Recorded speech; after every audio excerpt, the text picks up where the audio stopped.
Good afternoon, everybody, and thank you to the Roundtable for inviting me to present today. So Amy's talk was a great segue to my first task here, which I have as defining regulation. What, who, and why. Amy talked about one aspect of regulation, privacy, but there are others that I will focus on. And then a very brief history of the world of evolution of genomic testing regulation. So this is where I get to ask the really hard questions and give you almost no answers. What do we want to regulate when we talk about consumer genomics? Who should do it, or who can do it? And what are they regulating for? What is the purpose or goal of that regulation?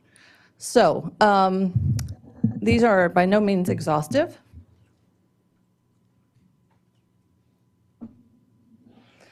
But starting with regulation of what? You might think this is, I guess, low-hanging fruit. The laboratory that is performing the tests, one would think of them as a good target of regulation. Those who are selling test services, anybody making a claim about the tests that they're selling, regulation of who may order the test, and ancillary products or adjunctive products to testing, such as software. Again, not exhaustive, but there's a bunch of things one could regulate, and some of which are regulated. And let me skip over to for what purpose before getting to by whom. Why do we want to regulate? So these are, of course, very familiar terms to all of you, I'm sure. Analytical validity, clinical utility. Defining them, I'm not even going to attempt to do that because there's not necessarily consensus. But in broad terms, can the lab produce an accurate answer? Say it's an A when it's an A, say it's a C when it's a C, say it's a variant correlated with a certain illness or not. Can the lab, and the hardest of these three is, and why does it matter?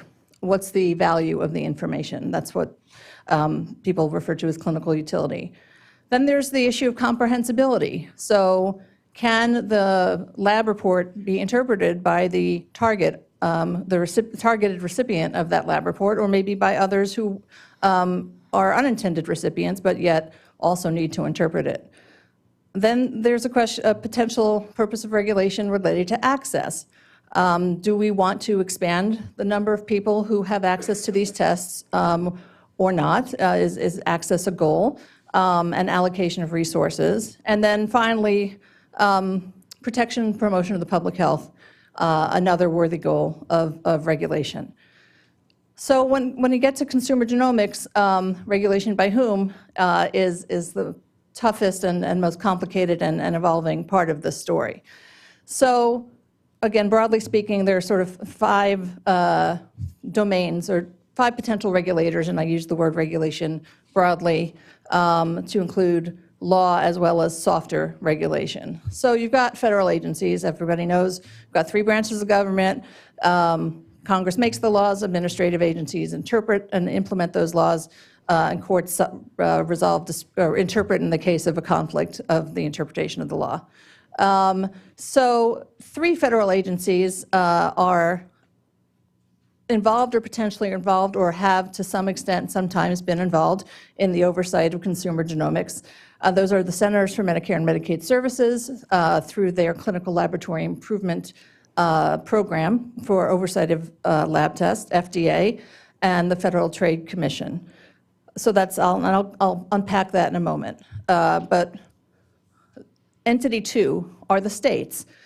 We have a federalist system, for better or worse, and states generally have the primary authority over the regulation of health, safety, and welfare of their citizens, which includes, of importance here, the regulation of health professions.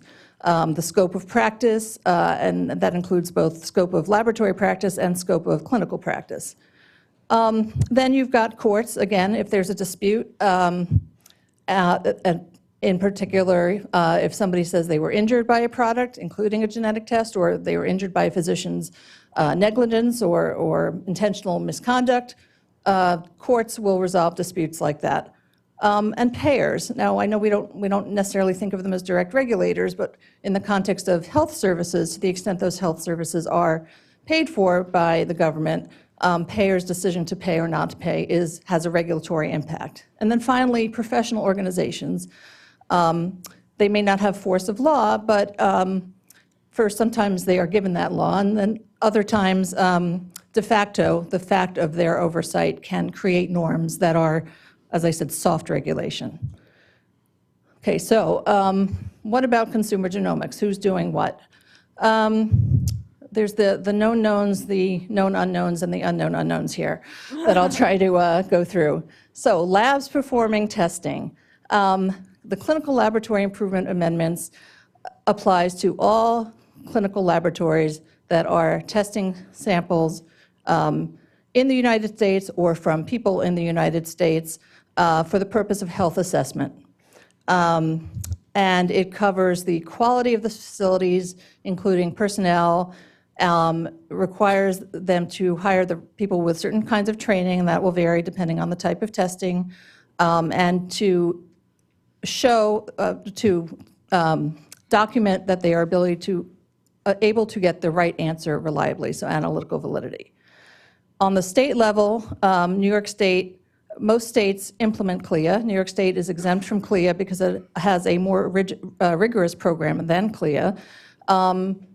So it also focuses on analytical validity, but for certain types of tests, so-called laboratory developed tests, which I'll get to in a moment, New York State also requires some level of clinical validation before that test can be offered. And New York State has jurisdiction not only on labs that are operating in New York State, but on labs that are testing specimens from New York State. So that's a fair chunk of laboratories. And then finally, focusing on analytical validity, the College of American Pathologists, a professional organization, is deemed by CMS to be able to do lab certification in their stead. And even if labs may choose to use CAP or not use CAP as they prefer. So laboratories also use a variety of instruments and tools, sequencers, reagents, and those are regulated as medical devices, and FDA regulates medical devices among its authorities under the Federal Food, Drug, and Cosmetic Act. And as such, devices must be safe and effective for their intended use, and the level of rigor required depends on what that intended use is and how much risk is involved. So that was fairly straightforward. Now we get to the interesting laboratory developed tests. I assume everybody's heard the term LDT, or most people have. It's not defined in law, but what we generally mean is tests that laboratories develop in their laboratories, not using a commercial kit. It used to be called home brews a long time ago, but basically the laboratory decides what instruments, how to perform it, how to validate it, and uses it to offer a service. FDA has for a long time asserted jurisdiction over LDTs, but for the most part has not regulated LDTs through a policy of what's called enforcement discretion, which really means we have the authority to enforce, but we are using our discretion not to, except when FDA has decided not to exercise enforcement discretion through episodic statements about certain types of tests, sending warning letters or untitled letters to specific labs around specific types of tests. For the most part, FDA has not been regulating LDTs. And then finally, promotional claims, advertising claims. The Federal Trade Commission, whether it's a car or a widget or a genetic test, the Federal Trade Commission has the authority to regulate unfair, deceptive advertising as part of its general broader authority over unfair trade practices. FTC, for the most part, has not proceeded against DTC test companies, although there are some exceptions. If there's time, I'll get back to that. Okay, so every year I have more trouble trying to fit everything on a slide, no matter how I try to change the timeline. Not going to go through everything here. We don't have the time. but a couple of key points to take away. This is the abridged timeline of FDA's oversight of laboratory-developed tests. And sometimes I say very glibly, lots and lots has happened, but very little has changed. And what I mean by that is that the same regulatory uncertainty that we had maybe, almost 20 years ago, we still have to a large extent. But it hasn't been, a straight story all the way across. There's been ups and downs and twists and turns, and let me just call a few of those out here. So going back to the late 1990s, which is almost as early as you can go, in the context of a final rule where FDA created a new regulatory framework for specific type of analytes used by labs, the question came up in the context of rulemaking, what about regulation of laboratories? And FDA's response in the context of this rulemaking was, well, we think we could regulate them under our statutory authority, but we're not going to. We recognize labs play a very valuable and important role, and we don't think it's necessary. So that's where it stood for a while. Around 06, 07, we started to see a type of test that FDA came up with a term for, in vitro diagnostic multivariate index assays. So I guess we would call these now polygenic risk scores. Is that fair? Maybe they were the prototype. Type of a test genetic test that FDA had concern about, issued what's called a draft guidance saying we're going to regulate those, which created some consternation. Ultimately, FDA never finalized that guidance and did not regulate those. In 2010, FDA announced it was going to regulate direct-to-consumer genomic tests, and that companies, all DTC tests were per se unlawful, sent out numerous untitled letters to that effect. And a number of companies at the time changed their business models in response to that announcement. Then in 2013, there was another warning letter sent, this time to 23andMe, about its genetic test offerings. This, skipping forward a couple of years, led ultimately to 23andMe submitting a number of applications to FDA for their tests. Moving to 2014, FDA issued a draft framework through guidance saying, here's how we're going to regulate LDTs. And they proposed a risk-based framework. They got a lot of comments, and then 2016, FDA disbanded that effort, announcing they thought it needed more work, it wasn't ready to be finalized, and they were going to work with Congress and the administration to come up with a plan of oversight. Fast forwarding yet again, in the past year, FDA has issued a safety communication with respect to a specific type of LDT, pharmacogenomic tests, and has said to a number of companies that it is not permitted to include in a lab test that includes pharmacogenomic variants any information about a drug that variant might relate to, and that may have an altered interaction as a result of the variant. A number of companies changed their business models in response to these calls, and in one case, FDA sent a warning letter to Innova Genomics saying they were selling an unlawful test and needed to stop.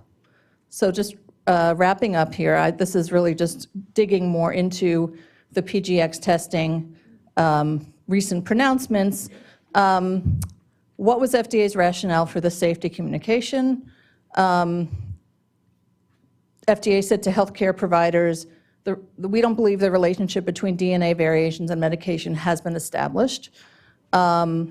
It advised healthcare providers to look at the drug label for information about variants and their potential significance, and told lab test developers basically stick to the drug labeling. Don't go beyond it.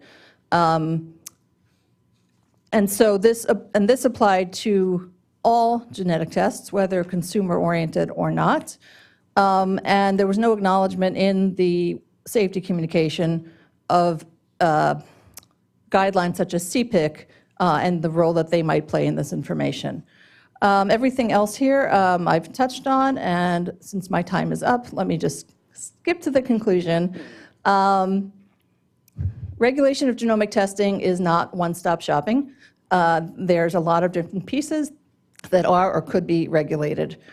Jurisdiction in some cases remains unclear, and it has been shifting over time so that there is a level of incoherence or inconsistency with respect to some aspects of oversight. A modest proposal here that as the amount of genomic information that's available continues to increase, it's increasingly important to develop consensus around what are the key objectives of regulation and who are the entities that are best placed to achieve those objectives.